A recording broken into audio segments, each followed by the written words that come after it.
pelajaran agama awal-awal lagi. Tetapi kita dapati bahawa guru-guru agama ini tidak menumpu kepada ajaran agama yang sebenar. Mereka hanya menentukan berkenaan dengan menunai fardu ain, sembahyang, puasa, zakat, kerja haji. Tetapi tentang cara hidup orang Islam mereka tidak mengajar. Sebaliknya kita dakwa bahawa Islam adalah satu cara hidup. Dan cara hidup bermakna mempunyai nilai-nilai tertentu, nilai-nilai Islam tertentu. Itu tidak diajar.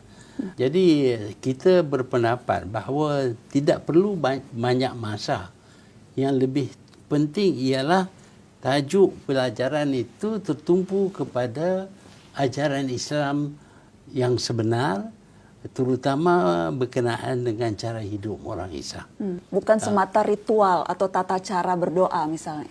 Itu yang selalu ditekankan. Banyak doa, banyak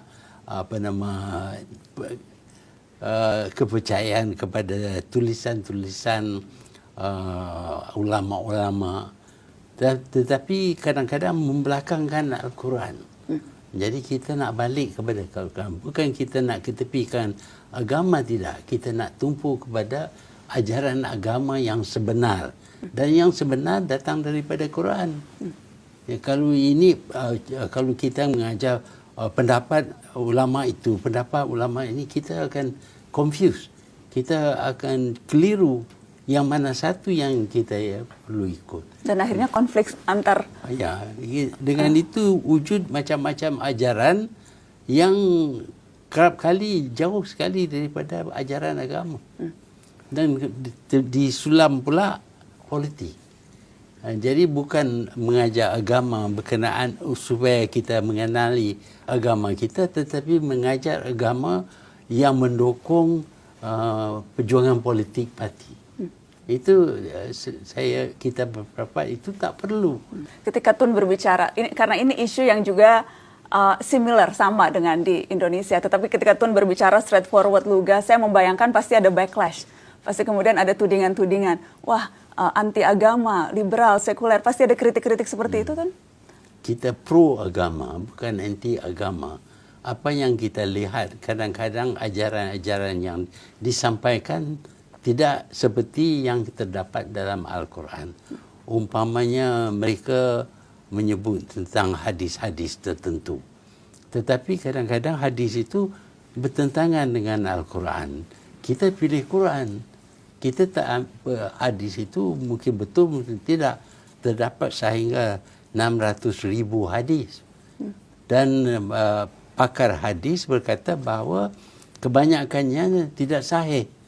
Yang disahkan ialah 7,000 saja daripada 600,000. Bermakna banyak ada ciptaan-ciptaan dibuat tertentu oleh orang tertentu untuk menghalalkan perbuatan mereka. Tun tidak ragu bicara hal yang sensitif yang mungkin saja bisa dipolitisir seperti itu? Tidak apa-apa? Saya jumpa dengan ramai juga dengan orang Arab yang juga bijak dalam bidang agama dan orang ulama-ulama Melayu di sini, dan saya kata kepada mereka, apa keadaan orang Islam sekarang ini? Amat buruk sekali. Mereka membunuh sesama sendiri. Ini dilarang oleh Quran. Mereka tidak bersaudara. Ini juga dianjur oleh Quran, kita tidak ikut. Jadi saya tanya, sama ada kita ini pegang kepada ajaran Islam ataupun ajaran sepolan-sepolan. Datang satu orang mendakwa bahawa dia akan dirikan negara Islam dan caranya ialah membunuh orang Islam lain. Itu dilarang oleh agama Islam. Menempatkan Islam dan negara dalam porsi yang pas di tengah situasi dunia yang seperti ini. Bagaimana pandangan Tun? Jadi agama penting memberi nilai-nilai hidup kepada kita, kepercayaan kita, keterimaan kita akan adanya Allah Subhanahu Wa Taala, itu kita pegang. Tetapi ajaran sepolan-sepolan itu kadang-kadang yang ternampak jelas tidak seperti yang terdapat dalam Quran, kita perlu tolak. Kerana ini ajaran orang. Mereka bukan Nabi. Nabi Muhammad kita pegang. Dianya menerima wahyu daripada Allah Subhanahu Wa Taala. Tetapi yang lain yang membuat tafsiran, bukan mereka menerima wahyu daripada Allah, itu pemikiran mereka. Kadang-kadang betul, kadang-kadang tidak. Jadi kita perlu tentukan bahawa Quran itu adalah panduan yang utama. Jadi kalau kita nak tahu sama ada pendapat ini betul ataupun tidak, kita refer kepada Quran. Selalu kembali ke sana. Balik. Selalunya kita balik. Saya berpendapat kalau kita pegang kepada ajaran Quran, kita tetap akan menjadi individu yang maju, bangsa yang maju, negara yang maju. Ini sebabnya apabila orang jahiliah terima Islam, dalam jangka masa yang tidak panjang, Islam menjadi satu tamadun yang tertinggi sekali dalam zaman itu. Kendati kadang masih meledak-ledak, namun usia tak bisa dibohongi, dan Mahathir sangat menyadarinya. Sejak awal ia menyatakan tak akan menyelesaikan masa jabatannya dan berjanji menyerahkannya kepada mantan anak didik yang juga pernah menjadi rivalnya. Siapa lagi kalau bukan Anwar Ibrahim. Nama Anwar diangkat oleh Mahathir, namun Mahathir pula yang menjebloskannya ke penjara dengan tuduhan korupsi hingga asusila. Untuk sekian lama, Anwar dan Mahathir menjelma sebagai dua musuh politik yang saling serang-menyerang. Pada 2018, Mahathir justru berperan besar membebaskan Anwar dari penjara. Dari kawan yang menjadi lawan, keduanya kembali bersekutu. Kali ini bukan di bawah naungan UMNO, melainkan justru untuk melawan UMNO. Tujuannya terang benderang, mengalahkan dan melengsarkan Najib Razak. Kita tak tahu bila kita akan kembali ke rahmatullah.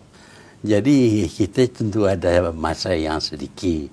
Jadi kita gunakan masa itu sepenuhnya sebelum kita pergi menemui Allah.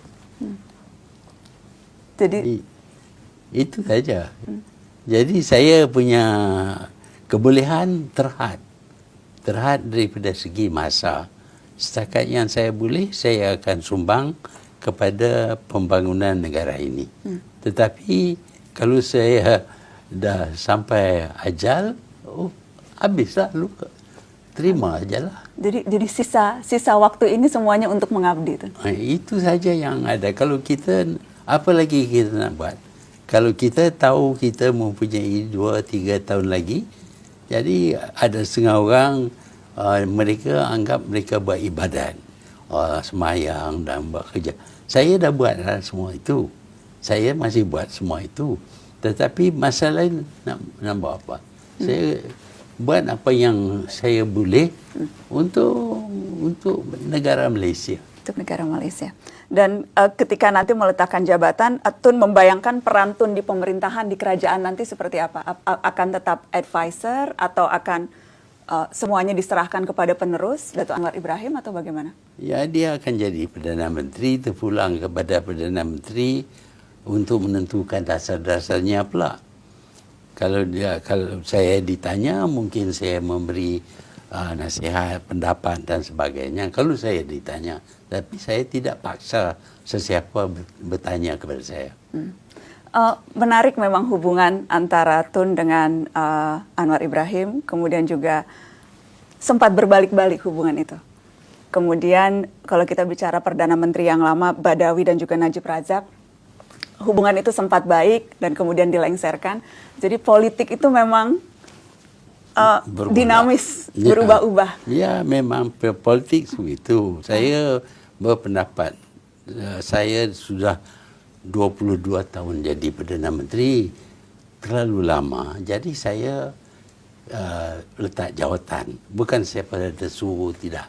Tak ada tekanan daripada mana-mana pihak. Bahkan siapa pun tidak tahu, saya umumkan saja bahawa saya letak jawatan. Kerana saya fikir 22 tahun terlalu lama bagi generasi muda ambil alih. Mereka ambil alih. Lepas